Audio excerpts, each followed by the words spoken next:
En s'approchant de Haran, Yaakov vit un puits dont la margelle était recouverte d'une très grosse pierre. Autour de celui-ci étaient réunis plusieurs bergers avec leurs troupeaux.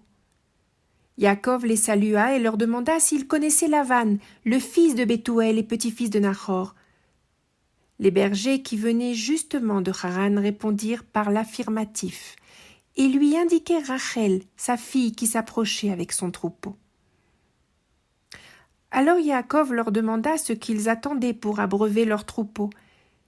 Ils lui expliquèrent que seul l'effort de tous les bergers réunis permettait de bouger la pierre qui recouvrait le puits et qu'ils attendaient ainsi la présence de tous les hommes.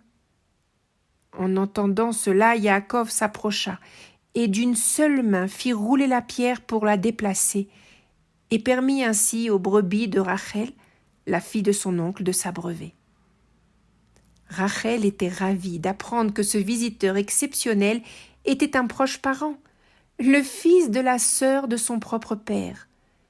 Elle partit aussitôt l'annoncer à son père qui se précipita à sa rencontre.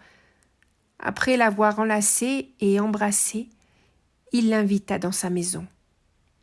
Yaakov raconta son histoire à son oncle, et celui-ci accepta de le recevoir un certain temps. Yaakov se rendit compte rapidement que Lavan était un homme rusé et calculateur. Après avoir passé un mois dans la maison de son oncle en s'occupant des moutons, Lavan, qui était très content du travail de son neveu, lui fit une proposition. Il voulait s'assurer ainsi que Yaakov ne partirait pas trop vite. Lavan lui demanda donc ce qu'il voulait recevoir en échange de ses services. Yaakov lui répondit qu'il était prêt à le servir 7 années pour qu'il lui accorde sa fille cadette, Rachel. Semblant satisfait par cette proposition, Lavan accepta. Yaakov, qui avait 77 ans en arrivant à Haran, travailla donc fidèlement pour Lavan pendant 7 ans, et la bénédiction de Dieu était sur lui. Il aimait tellement Rachel que ces années passèrent comme quelques jours. Or, Lavan avait une autre fille, Léa, qui, elle, était l'aînée. Ainsi, quand le jour du mariage arriva, Lavan remplaça Rachel par Léa. Et quand au lendemain du mariage, Yaakov découvrit ce que Lavan avait fait, il réclama des explications sur cette tromperie. Lavan lui expliqua alors que ce n'était pas la coutume du pays de marier la plus jeune fille avant l'aînée, et que s'il souhaitait avoir Rachel pour épouse, il la lui donnerait, s'il acceptait de le servir encore 7 années de plus. Yaakov accepta, et 1 semaine après son mariage avec Léa, il put s'unir à Rachel. Ainsi, Yaakov servit 7 années de plus chez Lavan, comme ils avaient convenu. Yaakov avait donc 2 épouses, Léa et Rachel. Mais il persista à aimer Rachel plus que Léa. Dieu considéra alors la souffrance de Léa et lui permit d'avoir des enfants, alors que Rachel ne le pouvait pas. Son premier fils, Léa, le nomma Réhouven, car le Seigneur vit mon humiliation. À présent, mon époux m'aimera. Le second, elle le nomma Shimon, car le Seigneur a entendu mon humiliation. Lorsque Léa eut son 3e fils, elle se dit que son mari lui serait enfin attaché, et Yaakov nomma l'enfant Lévi.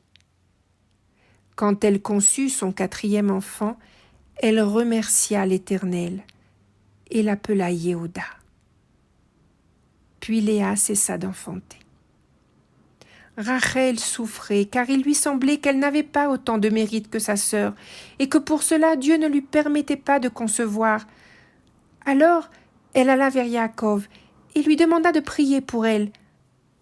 Celui-ci se fâcha en lui indiquant que c'était à elle de s'adresser à Dieu, car lui avait déjà des enfants. Elle lui demanda donc de s'approcher de sa servante Bila et de concevoir avec elle un enfant que elle, Rachel, pourrait élever. Yaakov fit comme elle lui demanda. Et Bila enfanta un fils à Yaakov que Rachel nomma Dan, car Dieu m'a jugé et a écouté ma voix en me donnant aussi un fils. Puis un second fils qu'elle nomma cette fois Naphtali, car elle avait triomphé pour être comme sa sœur. Comme Léa avait cessé d'enfanter, elle donna elle aussi sa servante à Yaakov. Zilpa lui donna donc un premier fils que Léa nomma Gad, car la bonne fortune est arrivée, puis un second qu'elle nomma Asher comme affirmation de son bonheur. Un jour où Réhouven, le fils aîné de Léa, sortit au champ à l'époque de la récolte, il ramassa des fleurs de jasmin et les apporta à sa mère. Rachel les trouva belles et les demanda à Léa. Surprise et agacée, cette dernière lui reprocha alors de vouloir tout lui prendre, l'amour de son mari et à présent les fleurs de son fils.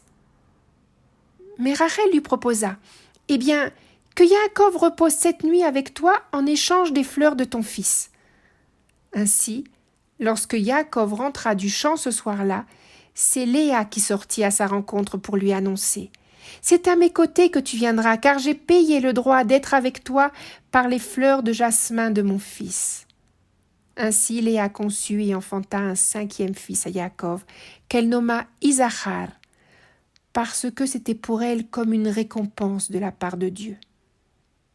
De nouveau, elle conçut et enfanta un 6e fils qu'elle nomma Zébouloun, car Yaakov habiterait désormais principalement avec elle. Elle savait qu'à présent elle avait plus d'enfants que toutes les autres. Plus tard, Léa enfanta une fille qu'elle nomma Dina. Puis Dieu se souvint de Rachel et de sa bonté, et lui permit de concevoir et d'enfanter un autre fils à Yaakov, qu'elle appela Yosef, dans l'espoir qu'elle enfanterait encore un fils après lui. Yaakov avait à présent 11 fils.